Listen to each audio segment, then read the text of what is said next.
¿Qué pasó? Me mandan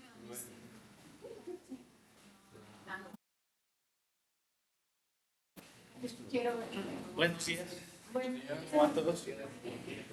Genial. Pues bueno, creo que no tuve la oportunidad de presentarme en la primera clase. Yo soy Luis Rojas, soy gerente de Bitbank Company. El ingeniero Carlos tuvo a bien aceptarme en este como retiro espiritual que ha sido esta clase de minería de datos. Y hoy quiero compartir algo con ustedes relacionado con sistemas de recomendación, especialmente la parte colaborativa. ¿Listo? Eh, Justamente cuando estaba preparando esta charla, me acordé mucho de una charla que tuve el año pasado, que me invitaron unos estudiantes de la IEEE, y el tema que ellos me decían que querían tratar, porque cometí el error de preguntarles qué tema querían, era la ética en el ambiente de trabajo, en un ambiente de globalización basada en la motivación financiera con una sobrecarga de información. Entonces, sí, y otras cositas por ahí. ¿Listo? Entonces, para esa exposición, en esa ocasión tuve la ayuda de mis dos acompañantes. No los pude traer hoy, pero hay algo que quería compartirles de eso. Y es que intentando cuadrar todo esto, uno se da cuenta de que, independiente casi que de que los temas se los mire muy aparte de lo que es sistemas de recomendación con este tema, nosotros utilizamos modelos en nuestro día a día para simplificar las decisiones que tomamos, sobre todo para tratar esta parte de la sobrecarga de información. Y me ponía a pensar en una cosa que quiero que comience esto, y es cuando nosotros utilizamos la ética al emplear estos modelos. O sea, ¿en qué situaciones? O sea, y pregúntenselo ustedes, ¿en qué situaciones nosotros, por ejemplo, eh, cuando estamos en nuestro día a día, utilizamos la ética para aplicar modelos? O utilizamos la ética en general. ¿En qué situaciones ustedes dicen, en este momento estoy utilizando mi ética? Si la ética fuera un servicio que ustedes pueden llamar ahí, entonces, HTTP, ética. Y más o menos, como tenemos poco tiempo, lo que me podía pensar y una de las respuestas es cuando tomamos decisiones. ¿Listo? Justamente cuando nosotros tomamos decisiones es cuando utilizamos ya sea modelos éticos, porque la ética en últimas viene a ser una abstracción de la realidad, en un modelo en el cual tú puedes ser orientado por Don Kant, que dice que tus acciones son lo que definen, etcétera, Aristóteles y todos los demás, lo que me tocó leer para esta presentación. Y lo mismo sucede cuando ustedes aplican modelos en su día a día para resolver este problema que es la sobrecarga de información. ¿Listo? Entonces, cuando ustedes están aplicando modelos, simplifica la complejidad de la realidad. Un profesor mío me decía alguna vez que un modelo se lo puede definir como una abstracción imperfecta de la realidad. ¿Listo? No he vuelto a encontrar esa definición y la he intentado buscar, pero lo que nos permiten los modelos es tener una realidad un poquito más pequeña, manejable, que nosotros podamos replicar y hacerla útil. Así como los árboles de decisión pueden replicar cómo se comporta un dataset de datos completos. Y entonces, en ese contexto, vienen los sistemas de recomendación. Los sistemas de recomendación no son un modelo. Los sistemas de recomendación son aplicaciones de la composición de varios modelos y son aplicaciones casuísticas. ¿Qué quiere decir que sean aplicaciones casuísticas? Que si usted tiene un sistema de recomendación de libros y después ese sistema de recomendación lo utiliza para recomendar películas, es un sistema de recomendación totalmente distinto. ¿Listo? Y por eso, en el año 2012, cuando yo hice mi tesis de maestría, yo hice una tesis de sistemas de recomendación y tras de mí vinieron como 8 tesis de sistemas de recomendación porque cambiaban cualquier cosita. O sea, podría ir a aplicaciones móviles, podría ir a libros, podría ir a otro tipo de ítems. Y eso justamente hace que el dominio de los sistemas de recomendación sea tan dinámico. ¿Listo? Depende del dominio, cómo ustedes entiendan el sistema de recomendación y cómo ustedes diseñen la solución que tienen. Pero, ¿qué es lo que sucede?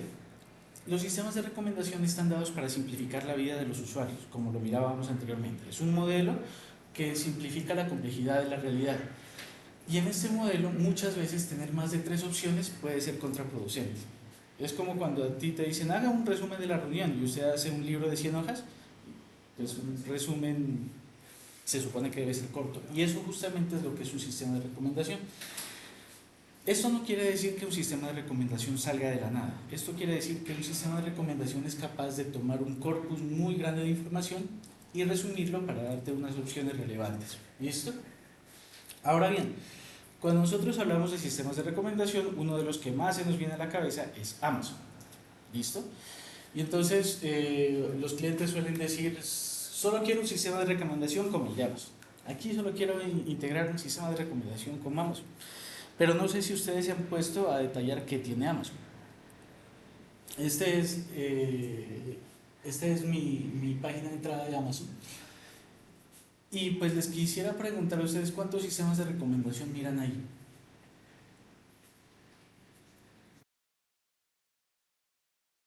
¿Dos? ¿Quién de más? 8, 4,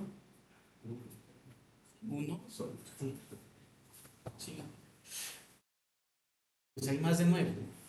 Entonces, miren que cada una de estas partes de aquí es un sistema de recomendación distinto.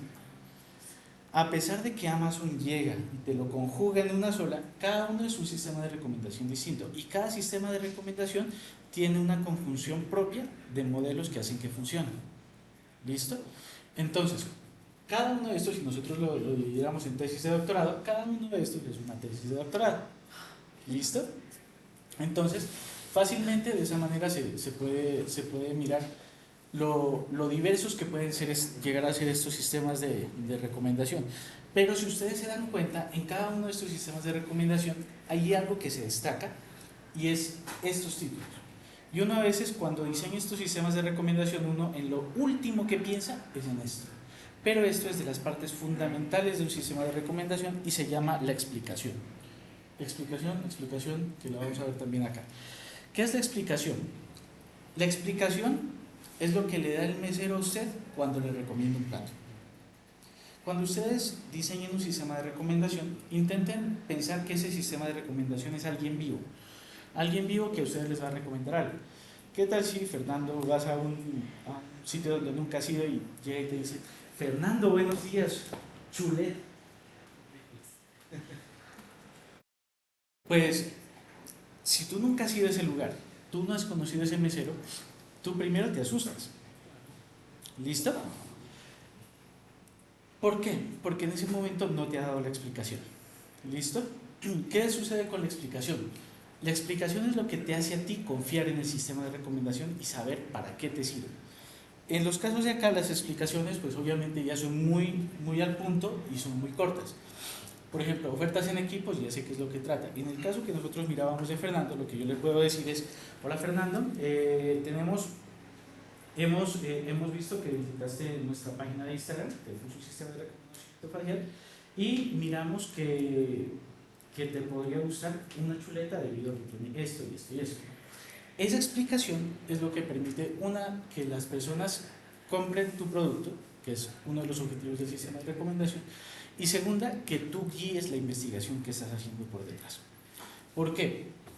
Porque tal como lo vimos, como un sistema de recomendación es una aplicación casuística, de alguna manera te da una libertad creativa que te permite mezclar diferentes herramientas y diferentes métodos o estrategias para entregar la información que consideras que puede ser de uso para el usuario. Pero ese consideras depende de lo que quieres explicarle o cómo quieres ayudarle. Entonces, la explicación, a pesar de que de pronto académicamente no la puedes evaluar, tiene un peso muy importante dentro del diseño de este tipo de sistemas. ¿Listo?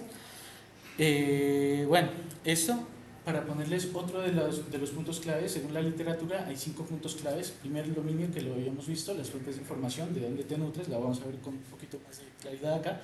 La explicación y la identidad. La identidad lo vimos en el ejemplo que ahorita tomábamos de Fernando. O sea, yo hice una recomendación personalizada al punto, como francotirador. Pero existen recomendaciones que pueden ser generales. Ustedes, pues en la literatura, el ejemplo más conocido es la lista Billboard. De pronto es más familiar para nosotros, pero la lista Billboard era una lista en la cual, como en Spotify, se pone el top 10 de las canciones más escuchadas. ¿Qué pasa? Esa recomendación es una recomendación general. No necesito saber si es Fernando, si es mi amigo Carlos o si es el profe. Es una recomendación general. Pero si yo quiero comenzar a hacer recomendaciones más personalizadas, tengo que utilizar otro tipo de herramientas. Las recomendaciones generales simplemente me hacen una agregación de las calificaciones y todo lo demás. Pero entre más a profundidad entre en personalización, yo necesito utilizar otros tipos de herramientas y una de las más básicas es la que vamos a ver ahora de filtrado colaborativo. ¿Listo? El filtrado colaborativo se basa en esta premisa: el enemigo de mi enemigo es mi amigo, o el amigo de mi amigo es mi amigo. ¿Listo? ¿Qué es lo que sucede? Si yo tengo esta matriz de ítems, como la podemos mirar aquí, por ejemplo, este grafo que nosotros miramos allá es un grafo de calificaciones, ¿listo? Que le aparece. Ese grafo de calificaciones lo podemos capturar de diferentes maneras. Ustedes en YouTube pueden darle me gusta, en Amazon las estrellas, etcétera, etcétera. Después de tener ese grafo, nosotros tenemos esto de acá que se llama la matriz de calificación. ¿Listo? El arte de un sistema de recomendación es encontrar qué valor debería tener los puntos vacíos. ¿Listo? En el caso del filtrado colaborativo, la manera en cómo se detecta este punto vacío es mirando quién es más parecido a mí. O sea, quién es mi amigo, en este caso. Si a ti no te gusta lo que a mí no me gusta, es posible que seas mi amiga. O sea, y a ti te gusta lo que a mí me gusta, es posible que seas mi amigo. Entonces, basado en esa similitud, yo puedo detectar cuál podría ser mi eventual calificación de esto. Entonces, aquí tenemos dos conceptos que se van a desarrollar más adelante. Primero, definir quién es mi amigo. ¿Listo? Y cuál es mi vecindad de amigos, como en el Chavo. Entonces, ¿cuál es la vecindad de los amigos más cercanos que yo tengo para saber qué ellos han pensado de otra persona, para a partir de eso dar una calificación? Si se dan cuenta, en este segundo paso de encontrar las personas similares, nosotros miramos que el objetivo, al menos en este ejemplo, es encontrar cuál sería la calificación que nosotros tenemos en este signo de interrogación, porque no sabemos qué pensaría esa persona de ese producto. Para saberlo, lo que se hace es mirar cuáles serían los más parecidos en esta línea de calificaciones a este usuario. ¿Listo? Y nosotros detectamos que las personas más parecidas, de acuerdo a lo que miramos acá, son estas dos de aquí y no tanto la última de arriba. Entonces, si nosotros miramos las calificaciones que le han dado estas dos personas, son negativas y por lo tanto nosotros predecimos que la calificación será negativa.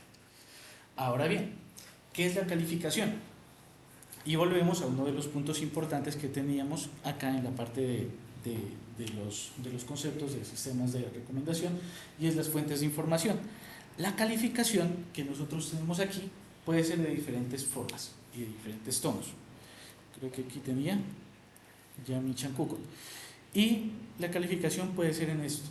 Pueden ser ratings. Hay algo que se llama la escala de Likert, que es como la de las estrellitas, de 0 a 5 estrellas. Más estrellas más te gusta, menos estrellas menos te gusta.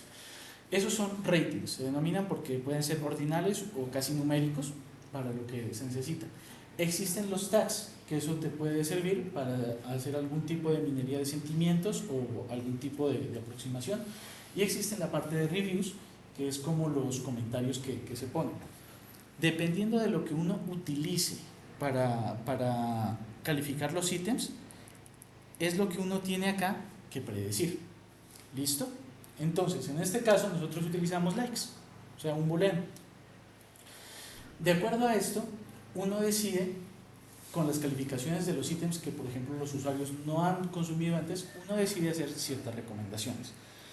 Esta matriz ustedes la configuran teniendo en cuenta el contexto que vimos anteriormente, o sea, qué tipo de ítem, conocimiento del sector más que todo, para saber qué tipo de información y de qué forma ustedes piden la calificación de su producto, y de acuerdo a eso también los resultados.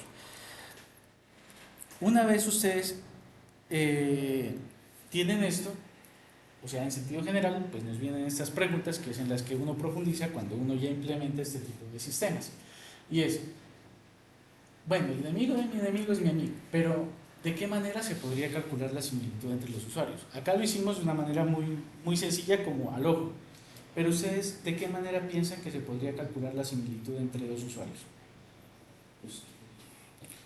¿Cómo? Exacto, puede hacer una cuestión tipo clustering, puede utilizarse tipos k-means. En la literatura, usualmente, detrás de de las técnicas de clustering y demás, existe casi que es comparación de vectores en muchos casos. Y una de las técnicas más útiles en este caso es utilizar la correlación de Pearson. Existe algo, o sea, a la correlación de Pearson existen dos alternativas más, que existe la similitud de Jacquard, que simplemente si es todos iguales, te mandan un 1, o si no un 0. Existe la correlación por cosenos y la correlación de Pearson. ¿Listo? Ahora bien, ustedes recuerdan que cuando miraron la parte de clustering, había un tema que era demasiado sensible, y es las escalas de las variables cuando ustedes se ponen a hacer los clústeres. O sea, si ustedes, por ejemplo, en el ejemplo del potasio y del magnesio que nosotros teníamos, ponen en diferentes escalas la edad, o sea, la escala, por ejemplo, la normalizan como la normalizaba hoy eh, Fernando, entre 0 y 1 y no entre 0 y 100, como puede ser la escala humana, pues las distancias de los... Las distancias... Ah, listo.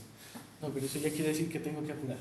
Entonces, las distancias de las personas o las distancias de los puntos al centroide del clúster varían y se puede dar una configuración distinta solamente mirando las escalas.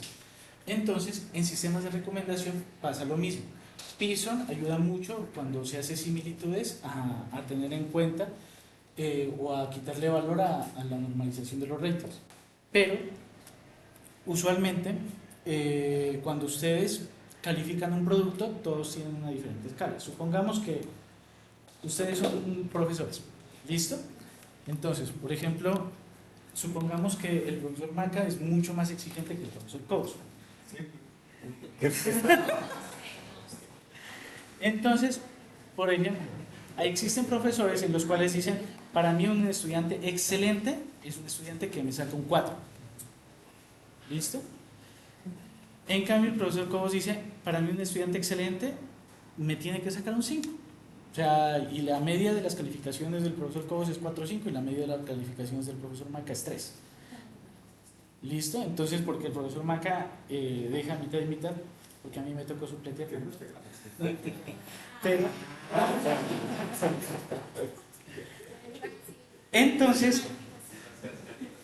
entonces, ¿qué pasa cuando, por ejemplo, si ellos dos evalúan una película y les gusta de la misma manera? Puede que el profesor Maca diga, esta película me encantó, merece un 3. Y el profesor Cobos diga, esta película me encantó, merece un 5. ¿Listo? Los dos están significando, o en su calificación tienen el mismo significado, pero esa calificación tiene que ser normalizada para que esté en el rango de ellos, que es algo como la estandarización que nos explicó Fernando ahora. ¿Listo? A partir de eso y de esas similitudes y todo lo demás, se eligen la similitud, se eligen qué tan parecidas son las personas, y con esa normalización se comienza a predecir el valor final del rating que tienes. Generalmente se suele predecir un valor estandarizado y después se lo desestandariza para que quede en los términos. Porque, por ejemplo, puede ser que me manden a mí el valor y yo sea demasiado pesimista y para mí lo mejor vale 2. Entonces, si la calificación de ellos, que son mis más cercanos, les dio en promedio más 1 estandarizado, entonces puede que para mí sea 1.9 desestandarizando. Entonces, puede ser eso teniendo en cuenta ahí. Y pues, ¿qué tan relevantes son los ratings del miembro de la vecindad? Nos lo da la parte de correlación de Pearson. Si Pearson me dice que yo tengo un 1 con Fernando y un 0.5 con el profe, pues la calificación de él va a pesar más en el filtrado colaborativo a la hora de predecir mi valor. Ahora bien, ¿cómo ustedes evalúan esto? Y ahí voy a la recomendación de Rosana, que la copié vilmente. Y es que en Scikit-Learn ustedes pueden encontrar una sección en la cual miran todas las métricas de evaluación que generalmente se utilizan en clasificación y en sistemas de recomendación, que son dos tipos de métricas. Y pues, ¿se acuerdan que miramos que de acuerdo a los ratings nosotros miramos, o del tipo de feedback que tengamos del usuario, nosotros evaluamos? Pues con ese mismo feedback nos evalúan acá. ¿Listo? O sea, con la vara que mides serás medido, dijo Mateo. Entonces, miren, cuando nosotros miramos o hacemos la simulación de un sistema de recomendación, lo que tenemos al final es una lista priorizada de ítems, así como de pronto Amazon intentó recomendármelo acá. O sea, miren que esta es una lista priorizada de ítems y lista priorizada de artículos. ¿Qué sucede? Esa lista priorizada, así como cuando ustedes hacen un cross-validation o hacen o dividen su dataset en prueba y entrenamiento, se le escondemos al sistema de recomendación. Entonces le decimos cuál elegiría de estos. Si el sistema acierta, nosotros o sea, si el sistema acierta o no acierta, es un dato que nosotros utilizamos para medirlos como si fuera una clasificación binaria, utilizando métricas de precision, recall, overall y f-score, que todas las encuentran en scikit-learn o en la documentación de este tipo de métricas. ¿Listo? Pero esa es una de las maneras de evaluar estos sistemas. Existe otra manera. Si ustedes tienen ratings que son numéricos, ustedes pueden utilizar métricas de regresión, como el error cuadrático medio, o como, no me acuerdo si escribí bien esta métrica, o como el MAE. ¿Listo? Entonces, ustedes tienen dos formas de saber en la teoría básica de sistemas de recomendación si ustedes están haciendo bien una recomendación. Uno, recomendaron lo que era, o dos, se acercaron mucho a la calificación eventual del usuario y lo obtienen con esto. Entonces, en términos sencillos, eso es de lo que tratan los sistemas de recomendación, especialmente el de filtrado colaborativo. La teoría tiene muchas más cositas matemáticas por detrás y si tienen alguna consulta, el ingeniero les puede dar la respuesta.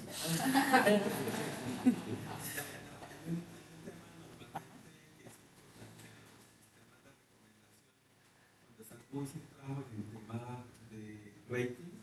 Estos son los que normalmente se conocen como filtrado colaborativo, porque no importa qué producto se esté recomendando, pues yo me estoy basando siempre en los ratings, en las calificaciones que estoy dando sobre los productos. Una de las cosas que es importante allí es que normalmente esas tablas son demasiado dispersas, tienen demasiados vacíos o ceros o no se han evaluado, ¿cierto? Ejemplo, entrar en Netflix, vas a tener tal vez, no sé, digamos, 3.000 películas, pero las 3.000 películas, pues todo el mundo no tiene las 3.000 películas vistas, ¿cierto? Tendrá por ahí 100, 200, cierto, Sana por ahí tendrá 3.000, pero falta tiempo que debe tener. Entonces, a lo que yo voy es que normalmente hay mucho valor vacío. Entonces, normalmente esa matriz que sí va a tener en el caso de usuarios, 20 millones de usuarios, contra realmente son muchas más películas, pero digamos que 5.000. Entonces, esa matriz va a tener muchos vacíos y normalmente se necesita allí utilizar métodos matemáticos de factorización, como por ejemplo la descomposición en valores singulares, para tratar de sacarle el espíritu a esta matriz, es decir, hacer una transformación, hacerle una reducción y sacar como lo más importante. Esto también es una cosa que es importante por el tema de que esa matriz es tan dispersa y puede tener también un poco de ruido. Ahora, otra cosa que también es importantísima manejar es, por ejemplo, llegó una nueva película. Cuando llega una nueva película, esta película sufre de algo que se conoce como el arranque en frío. Nadie la ha visto. Entonces, ¿quién la va a recomendar? Nadie, ¿cierto? Porque no hay forma de recomendar esa película porque no sabemos nada. O sea, lo único que tenemos en este caso es la calificación que están dando la gente. No estamos viendo reviews, ni revisión, ni el resumen de la película, ni el estilo, ni nada de eso. Entonces, normalmente esos problemas de arranque en frío son muy fuertes para los filtrados, para las técnicas de filtrado colaborativo. No solamente cuando arranca un usuario, una película nueva, sino también cuando arranca un usuario. Yo arranco nuevo, yo no he visto nada, pues no saben quién se parece más a mí. Entre comillas, todos se parecen igual, no hay con qué comparar. Entonces, esos arranques normalmente tienen técnicas específicas en donde los algoritmos de recomendación se empiezan a volver híbridos. Entonces, ya no es solamente filtrado colaborativo, sino que no miremos las películas, qué información de contenido tienen, cuáles son sus autores, sus actores, perdón, cuál es su director, cuál es el género, el resumen de la película, bueno, cierta información que combinado con lo que te da el filtrado colaborativo ya es un poco más digamos, búsqueda de contenido que sea familiar a los afectos de cada uno de los usuarios.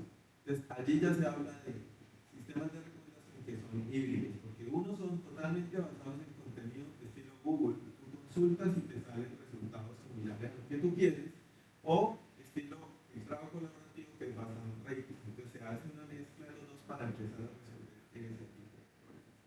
Finalmente, también hay una cosa con respecto a las métricas. En muchos casos, como en las métricas, no te están evaluando, digamos, la precisión completa como tal, sino que tú estás viendo solo pedacitos. Uno lo que hace es trazar métricas de precisión, recuerdo, y de inicio y demás, pero que tienen un apellido ahí, precisión acá, recall acá, o sea, a cierto punto. Es decir, él me saca 3 recomendaciones y yo cuando hago un grupo de evaluación, yo digo, el primero sí, el segundo, el tercero sí. Entonces te pueden sacar al final, después de que todo el mundo ha hecho la calificación, cuál es la precisión en la primera recomendación. Entonces acá es A1 en la primera recomendación. ¿Cuál es la precisión entre la primera y la segunda recomendación? Y así sucesivamente también sirve para comparar diferentes algoritmos que te hagan la recomendación y que te digan si te va bien o no con los resultados que se esperan. Entonces también eso es una cosa un poco complementaria.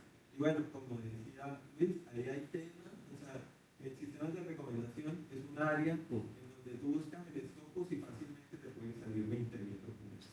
¿Sí? O sea, es un área demasiado prolífera. Digamos últimamente mucho menos, pero es que cuando tuvo el momento del boom fue así exagerado. ¿Sí? Y no sé, ¿no más? ¿Preguntas? ¿Comentarios? No, es que no había acabado todavía. Es que sí, justamente lo que dice el Inge es cierto y lo van a ver cuando las calificaciones top N, cuando ustedes van avanzando en el N, hay algo que se llama la gráfica de Precision versus Recall y esa es la que también te permite mirar cómo evoluciona tu sistema de recomendación y en qué puntos van. Como lo dijo el Inge, existe el problema de call start, o sea, cuando al principio tú estás en el sistema de recomendación, tú puedes tener muchos vacíos y ahí se utilizan las técnicas que dijo el Inge. Pero lo interesante es esto, o sea, cuando uno tiene ese problema como que uno se para, ya sea en investigación o en aplicación. Lo importante es tener en cuenta que lo perfecto es lo enemigo de lo bueno, es decir, comience con lo que pueda. Si usted lo que tiene es una base de información con un sistema Billboard, o sea, de recomendaciones generales, comience con eso. Y de ahí vaya evolucionando con pruebas A/B, mirando y toneando, sintonizando las cosas que le vayan a funcionar. Pero no se quede, o sea, no se quede frío con el problema de cold start. Y pues la clave de todos estos sistemas son datos, datos y datos. Entonces una de las técnicas para minimizar el uso de datos o maximizar la utilidad de los datos es, como dijo el Inge, factorizaciones para sacar los tensores de esas matrices y mirar qué se puede hacer en esa parte. Y pues eso era todo. Muchas gracias. Mi contacto es luis@tvdci y pues ha sido un gusto conocerlos y estaré muy atento de las siguientes exposiciones. Gracias.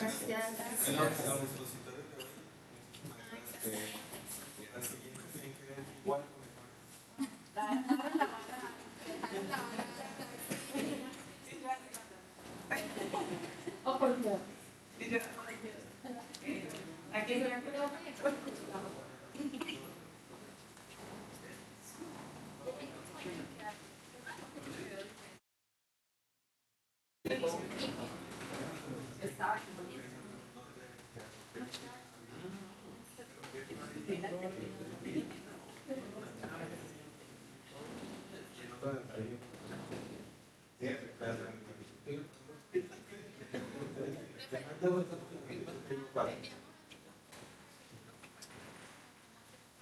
No, yo cuando me han mandado los correos, ahí están todos. Ah, listo. ¿Sí? Entonces, si quieres, mándalo directo, pero me pones